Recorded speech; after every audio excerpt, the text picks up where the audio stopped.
تكلفة الحج هذا العام لعام 2024 حج القرعة والحج السياحي والحج الاقتصادي. إليكم التفاصيل. قبل ما نبدأ الفيديو، فضلا وليس أمرا الاشتراك في القناة وتفعيل زر الجرس عشان يوصلك كل جديد، وكرم أخلاق كبير جدا لو دعمتنا بلايك واشتراك، هيبقى كرم أخلاق كبير جدا من حضرتك.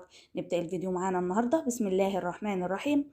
تكلفة الحج هذا العام لعام 2024 تبلغ تكلفة الحج قرابة 150 ألف جنيه، أي ما يعادل تقريبا 4855 دولار أمريكي، وذلك حسب مجموعه من المعايير والعوامل التي ساهمت في ارتفاع تكلفة الحج هذا العام لعام 2024 قابلة للزيادة والنقصان، وبسبب حجز الفنادق ومميزاتها وقربها وبعدها أيضا، وإن كانت 4 نجوم أو 5 نجوم، وإن كانت أيضا صف أول أو صف ثاني. هذا كله يتضح خلال الفترة القليلة القادمة إن شاء الله.